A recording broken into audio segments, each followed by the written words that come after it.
There is no pain that lasts 100 years or a body that can sustain it.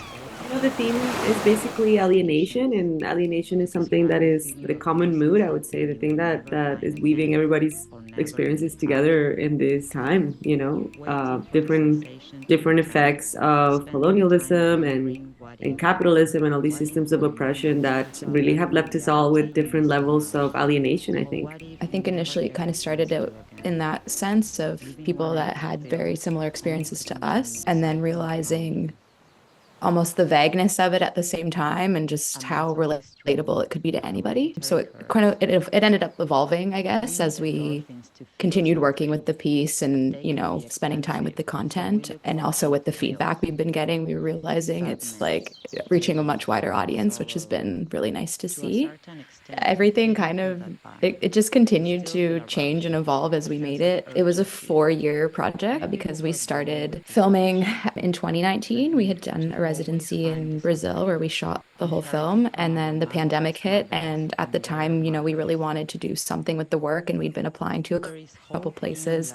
And each time we applied, we had a different concept for how we wanted to do it, but we always wanted it to be an immersive cinematic experience. So it always revolved around water because we were on an island, and it was surrounded by water, and there was waterfalls, and just the whole idea of water being cleansing and freeing and having similar parallels to our themes. It ended up just evolving into this very simple tank idea that ended up being way more effective and beautiful than our initial ideas. We've talked about it like reflecting our subconscious and like staring into this pool of water and kind of getting lost in this sort of dreamland, which really was the point altogether. So it's nice that that's being conveyed.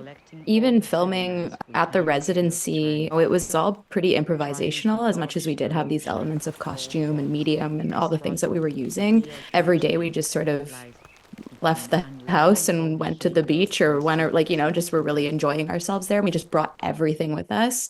And then any opportunity that we saw or felt inspired by, we were like, okay, let's do this. I think Rima and I also have a very particular process of working together. This is actually the second piece that we've produced together.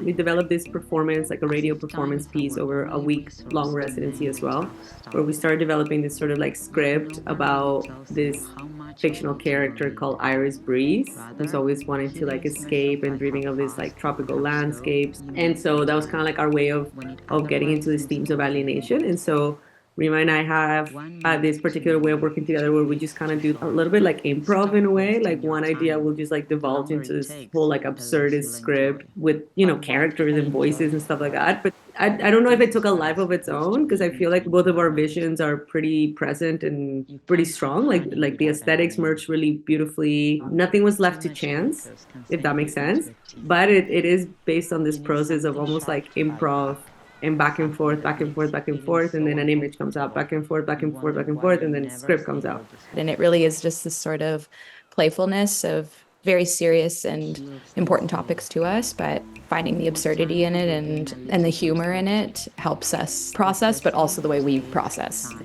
I watched a lot of music videos growing up, more than I did like any other type of visual, like, movies or shows or anything. So for me, a lot of that, and I like how a lot of the time the video doesn't necessarily match the music. And I think that's like a really fun way to play with visuals, is doing something that doesn't really make any sense, but somehow you're able to connect them. My sort of approach to performance and textiles is like performativity of everyday life, like the characters that we embody, even the choices that we make with the textiles that we choose. And in our film, it shows we use everyday life settings. I mean, we're on an island, so everything was magical looking already, but these are like settings that exist, and we turn them into sort of like surrealist sci-fi. We keep calling this like a tropey sci-fi kind of imagery. I think on my end, I'm really inspired by visually, in terms of these moving images of Hodorowski or Matthew Barney, these people that make these like long narratives that aren't necessarily linear or, based on a specific story, but just images tell the story. I'm really interested in that.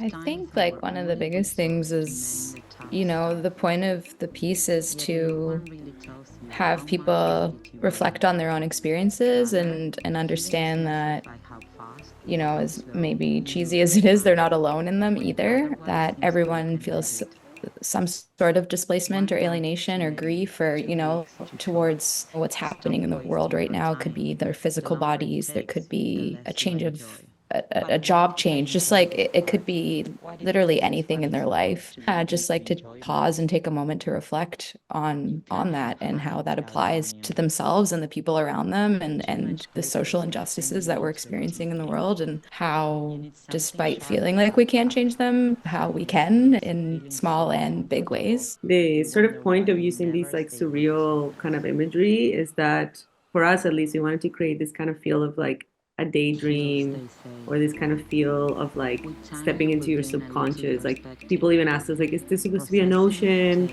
or a pool? It's not meant to represent anything. It's just really meant to feel like an inner moment, like a thought even. So if we can have people going into that space and like just having inner moments, inner reflections, inner thoughts, I think that's where we want to be, outside of what they are, regardless of what they are. The theme of the epoch is alienation. Like everybody's feeling a little bit disjointed, a little bit to the side of where they can actually feel comfortable in belonging, outside of race, outside of geographical placement. Like this isn't about like a BIPOC narrative, a female BIPOC narrative. Everybody's feeling this, and definitely if we all find connection inside our diverse experiences, that's probably where we might find a tiny crack toward dismantling this system that has us all feeling sad.